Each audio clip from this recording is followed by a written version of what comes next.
Hello students, welcome to my channel. ये इस topic का फाइनल पार्ट है, तो कर लेते हैं इसको। पहला question, which of the following is not a commonly used antibody labelling technique.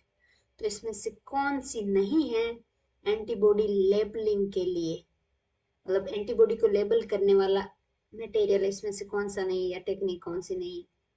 Option A biotinylation, option B fluorochrome conjugation, option C radio isotope labelling, option D chlorination. Correct one is chlorination. ये सब होते हैं जो label में use होते हैं। Antibody की labelling इन सब से होती है, इससे नहीं होती है। Next, which of the following is a method to detect multiple antigen in a single tissue section? कौन सा मेथड है हम डिटेक्ट करेंगे मल्टीपल एंटीजन के लिए और एक ही टिश्यू सेक्शन के अंदर। Option A colocalisation, option B double staining, option C coimmunoprecipitation, option D single labelling. तो सिंगल तो नहीं होगी ऑब्वियसली, इसमें है डबल लेबलिंग, यानी कि सॉरी डबल स्टेनिंग, यानी कि कोई भी जैसे मल्टीपल एंटीजन है तो एक एंटीजन है वो रिएक्ट कर रहा है किसी एक, मान लो ये येलो स्ट्रेन है उससे, और दूसरा है वो स्ट्रेन हो रहा है ब्लू से, तो हमको दोनों से स्ट्रेन करना पड़ेगा क्योंकि दो से ज्यादा भी हो सकती है मल्टीपल है तो।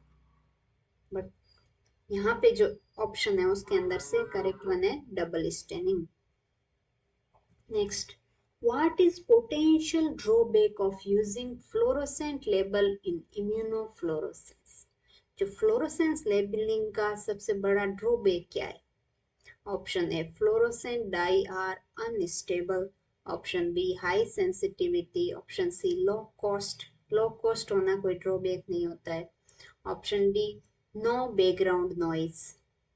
Correct one is fluorescent dye are unstable. ये फ्लोरोसेंट डाई क्या है? अनस्टेबल है, यानी कि कोई भी एक चीज से वो, जैसे लाइट है कोई, तो इसकी इंटेंसिटी से ये बहुत टाइम तक यदि हम ऐसे लॉन्ग टाइम के लिए रखेंगे उस लाइट के अंदर, सेम लाइट के अंदर, तो उसकी जो फ्लोरोसेंस कैपेसिटी है वो खत्म हो जाती है, यानी कि उसके अंदर जो कलर है वो उड़ जाता है, फेड आउट हो जाता है, तो इसलिए ये अनस्टेबल डाई है। Next, in the context of IHC, what does cross reactivity refer to? Cross reactivity का क्या मीनिंग होता है? Option A the antibody bind to unintended antigens, option B the signal amplification process, option C the staining of multiple protein at once, option D the fixation of tissues. Correct one is antibody bind to unattended antigens, यानी कि जो हमको attend नहीं करने, जो यानी कि antigen हमको जो क्या बोलते हैं उसको, मतलब हमको ये स्टडी नहीं करना है, स्पेसिफिक नहीं है, हमारा ये टारगेट नहीं है, फिर भी वो एंटीबॉडी जाके उसके साथ रिएक्ट कर रही है, तो उसको बोलते हैं cross reactivity. Next, which immunohistochemistry यानी कि IHC detection method involve the deposition of coloured precipitate. Option A fluorescent detection, option B chromogenic detection, option C radiolabelling, option D autoradiography. Correct one is chromogenic detection, कि जो colour desorption है, यानी कि colour में जो change देखने को मिल रहा है, कलर प्रेसिपिटेशन है कोई, किसी मतलब दो चीज को हमने रिएक्ट किया फिर उसका प्रेसिपिटेट बना, है ना, तो उसका क्या कलर हुआ है, उसके बेसिस पे हम डिटेक्शन कर रहे हैं किसी भी IHC के अंदर किसी भी कंपाउंड का, तो उसको क्या बोलेंगे, उस IHC को क्या बोलेंगे, उस IHC के डिटेक्शन को हम बोलेंगे क्रोमोजेनिक डिटेक्शन, है ना, ये हमने पढ़ा है पहले। Why are enzyme conjugated secondary antibodies commonly used in IHC? इसमें क्या होता है, जैसे मैंने बताया ये प्राइमरी एंटीबॉडी है, जो यहाँ पे एंटीजन के साथ रिएक्ट कर रही है, इसके साथ रिएक्ट करने वाली सेकेंडरी एंटीबॉडी, और सेकेंडरी एंटीबॉडी के साथ में क्या होगा, जो लेबल होगा कोई भी, तो इसमें लेबल क्या हो सकता है, एंजाइम हो सकता है, जो क्रोमोजेनिक स्टडी के लिए। तो वो क्यों होता है ये पूछा है, ये जो एंजाइम यूज हो रहा है सेकेंडरी एंटीबॉडी के साथ, वो क्यों हो रहा है। A to detect DNA, option B to amplify the primary antibody signal, option C the prevent non-specific binding, option D to directly bind to antigen। तो डायरेक्टली तो नहीं हो रहा है, डीएनए हम कर नहीं रहे हैं, non specific binding, specific binding secondary पे आ नहीं रही है, ये तो प्राइमरी पे मतलब अप्लाई होता है, तो ऑब्वियसली ये एम्पलीफाई करते हैं सिग्नल्स को। तो एंजाइम है वो रिएक्ट करेगा तो कलर दिखेगा, और जब सेकेंडरी है तो उसके पास स्पेस भी ज्यादा होगा, है ना। तो ये एम्पलीफिकेशन का ही काम करती है सेकेंडरी एंटीबॉडी। सिर्फ सेकेंडरी एंटीबॉडी नहीं यूज होती, उसके साथ में कॉन्जुगेट में एंजाइम्स यूज होते हैं, इसीलिए हम सेकेंडरी को यूज कर रहे हैं। Next, which of the following is commonly used as counter stain in immunohistochemistry. Counter stain के लिए हम क्या यूज करते हैं। Option A haematoxylin, option B eosin, option C DAB, option D FITC. Correct one is हिमेटोजाइलिन।